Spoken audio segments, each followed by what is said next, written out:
19일 월요일에는 중부지방과 전북을 중심으로 비 또는 눈이 내리는 곳이 있겠다는 기상청의 예보입니다.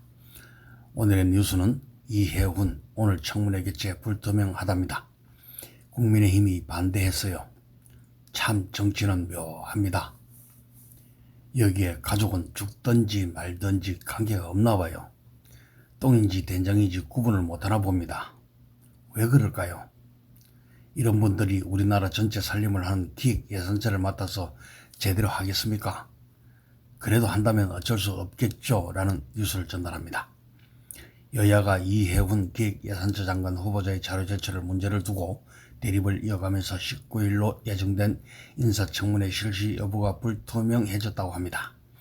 정치권에 따르면 이 후보자는 국회에 제출한 인사청문회 요구 자료답변서를 통해 학장, 재정, 경제 사항에 대한 입장을 밝혔으며 하지만 정작 본인을 둘러싼 각종 부동산 투기, 보자질, 갑질 의혹 등에 대해서는 개인정보 등의 비공개 요청을 사유로 제출을 거부한 것으로 알려졌다고 하네요.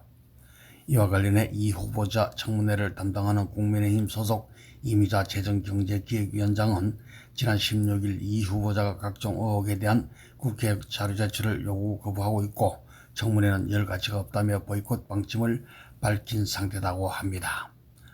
국민의힘 소속 국회 재정경제기획위원회 위원들도 18일 국회에서 기자회견을 열고 이후 이 후보자 인사청문회를 전면 거부한다며 여야는 자료 제출이 의혹을 검증하기에 충실하지 않다면 일정을 미룬다고 분명히 합의했다고 했습니다.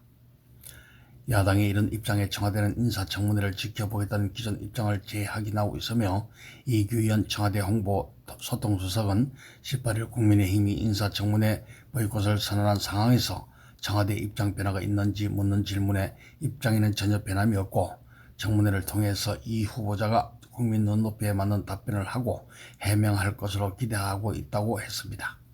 민주당도 이미 19일 개최 일정을 의결한 만큼 일단 청문회를 실시해야 한다는 입장이고 민주당 지도부 관계자는 19일 인사청문회를 여는 내용의 실시 계획서가 재경위 회의에서 의결된 만큼 회의는 열어야 한다고 말했습니다.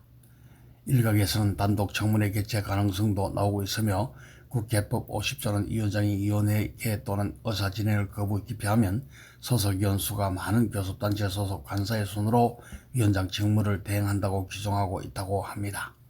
다만 국민의힘이 임 위원장이 청문회를 거부하는 것이 아니라서 민주당 간사가 청문회 사회권을 가질 수 있다고 운운하는 것은 잘못된 판단이라고 반발하는 점은 변수다고 하네요.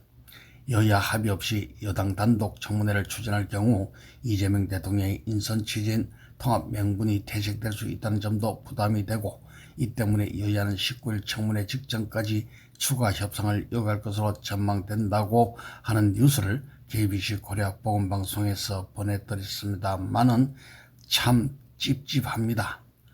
소중한 가족들을 보살피지 못하고 온 국민들의 웃음거리를 만드는 자리가 그렇게 좋은가요? 이분들은 가족과 이혼하고 장가할래 하면 얼씨구나 좋다고 하는 사람들 아니겠습니까? 예의 비열한 사람들아.